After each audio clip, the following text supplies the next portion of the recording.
सारा प्रणाम। सारा समय मुंबई में आपका स्वागत है। मैं हूं अशरफ और सुबह की चाय के साथ हाजिर हैं और हमारे साथ हैं सुमनेश श्री कालजय महाराज। हम इनसे जानेंगे आज के दिन के बारे में, साथ ही साथ राशि के अनुसार आपका दिन कैसा रहने वाला है। लेकिन उससे पहले एक नजर सुर्खियों पर। सुर्खियां सह प्रायोजक उकाया batteries now at ₹6,990 and exchange offer ₹5,990 all inclusive. Microtech 1 kV online UPS now at ₹11,990 only. और MDH मसाले, हमारे संस्कार ही हमारी पहचान, The Real Spice of India MDH.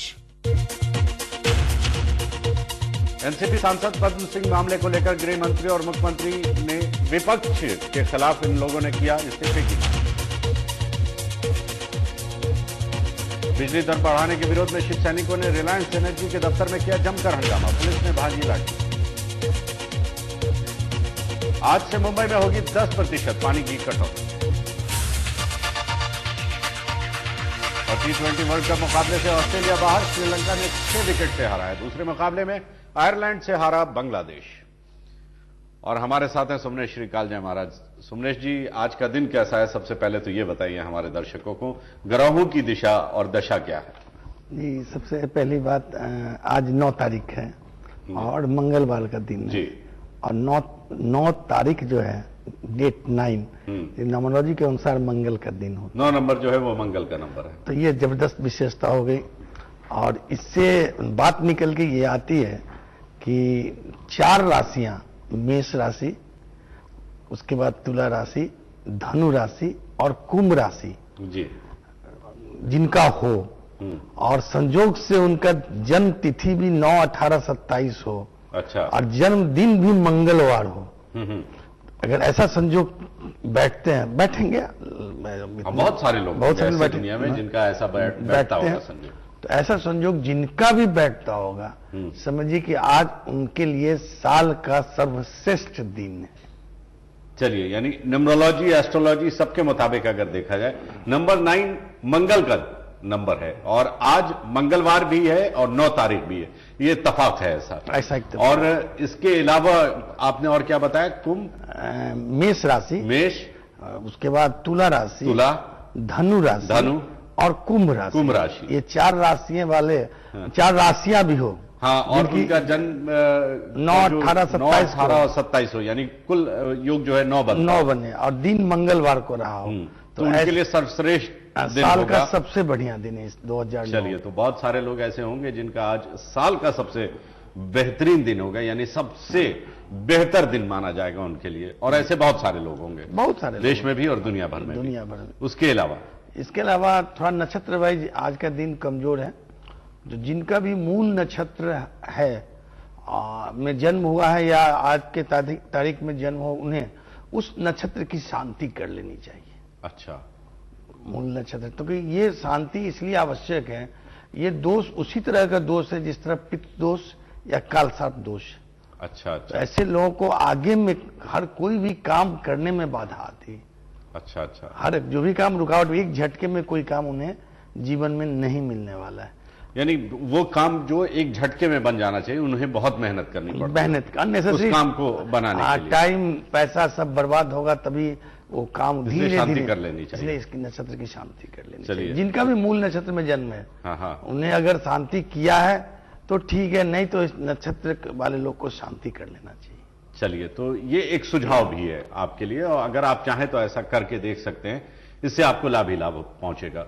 कल की अगर बात की जाए तो कल भाग्य को पंडित जी ने 2 हिस्सों में बांट दिया था, 1:27 से पहले और 1:27 के बाद। आज तो ऐसा कुछ नहीं है। नहीं, आज ऐसा कुछ भी नहीं है। कल 1:27 के बाद जो बदलाव आया, चेंज आया है, वो कंटिन्यू करेगा कल तक।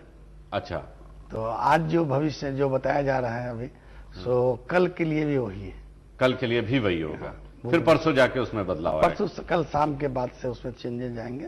मतलब परसों ही से एप्लीकेबल माना जाए उसको। चलिए, और दर्शक इंतजार कर रहे होंगे ये जानने के लिए कि आज राहु काल, यमघंट काल और गुलिक काल का समय क्या है। जी, तो 3:30 से 5, 3:30 बजे से लेकर 5 बजे तक राहु काल है। तो ये आपको पता ही होगा कि जो राहु काल है, उस राहु काल में किसी शुभ कार्य की शुरुआत आप न करें तो आपके लिए बेहतर है। लेकिन अगर कोई काम जारी हो, कंटिन्यूएशन में हो, तो आप उसको कंटिन्यू कर सकते हैं।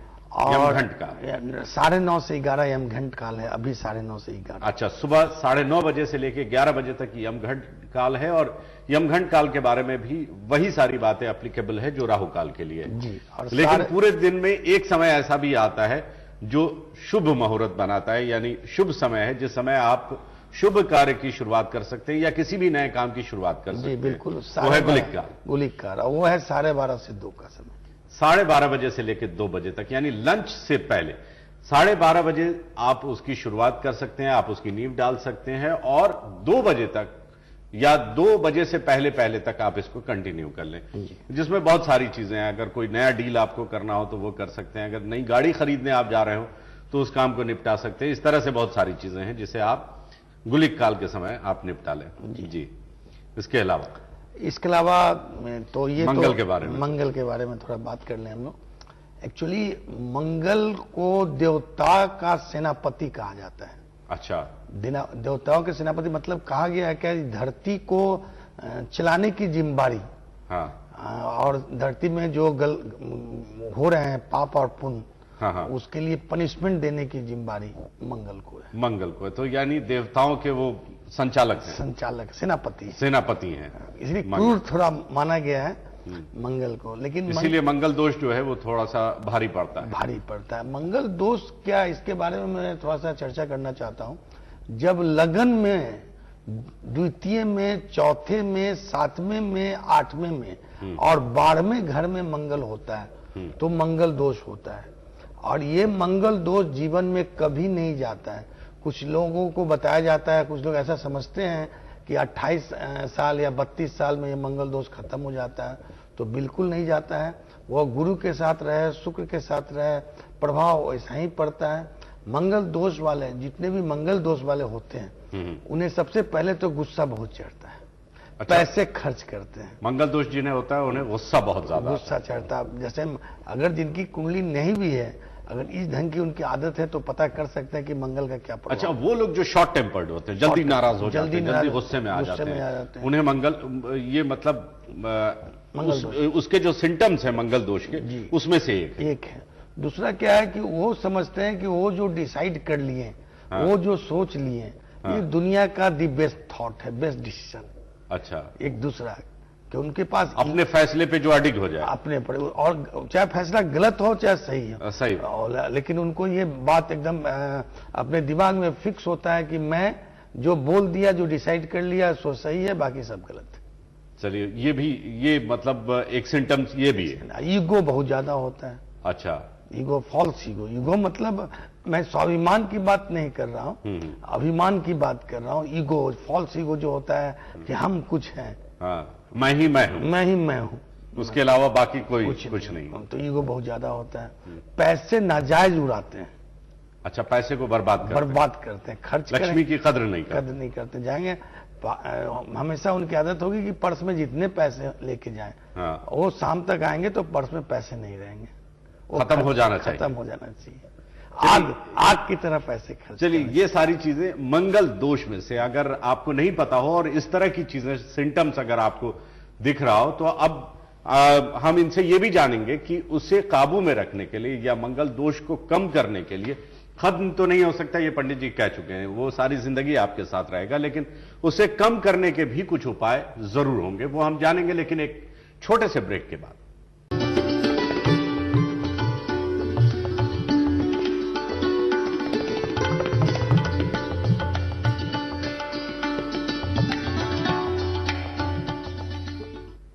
ब्रेक के बाद एक बार फिर आपका स्वागत है। हमारे साथ है सुमने श्री कालजय महाराज, और आज चूंकि मंगलवार है और दिन ऐसा बना है कि न्यूमरोलॉजी के अनुसार अगर देखा जाए तो आज 9 तारीख है, दिन आज मंगलवार का है, तो 9 नंबर जो है वो मंगल का नंबर है। बहुत कम ऐसा इत्तेफाक होता है कि 9 तारीख और मंगलवार एक साथ आए, और जिनका जन्म 9 तारीख, 27 तारीख, 18 तारीख को हुआ हो, यानी कुल योग 9 बनता हो, उनके लिए बहुत अच्छा दिन है।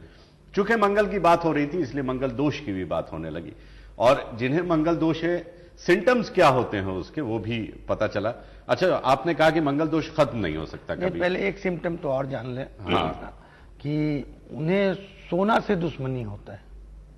दुश्मनी करने होने का कहने का क्या मतलब है? सोना कौन सा, नींद से या नहीं, सोना चांदी गोल्ड, वाले सोना? गोल्ड से। उसमें क्या होता है कि वो सोना खरीदेंगे, बेच देंगे, या नहीं तो कहीं मॉर्गेज डाल देंगे।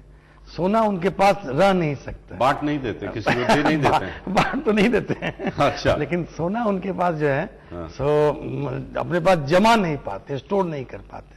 चलिए, तो जो 4 बताया सिम्टम्स, उसमें से चौथा ये है कि सोने से बैर है उन्हें। सोना अगर वो खरीदेंगे भी, या तो बेच देंगे या नहीं तो मॉर्गेज कर देंगे।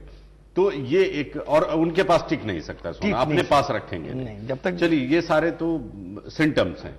मंगल दोष खत्म नहीं हो सकता आपके मुताबिक? जी खत्म। कोई जो लोग ये कहते हैं कि 10 साल, 12 साल, 18 साल में खत्म हो जाता है, ऐसा कुछ भी नहीं है। तो उसे कम करने के लिए या उसे काबू में रखने के लिए क्या किया जा सकता है? देखिए, सबसे पहली बात है कि मूंगा नहीं पहनना चाहिए मंगल दोष दिन। मूंगा नहीं पहनना चाहिए। आमतौर पे लोग कहते हैं कि आमतौर पर मैं जो ज्योतिष होते हैं वो यही सजेस्ट करते हैं कि अगर मंगल दोष है तो आप मूंगा पहन लीजिए। ये बात समझने की बात है कि जो प्लैनेट निगेटिव इफेक्ट देता है उसका स्टोन धारण नहीं करना चाहिए।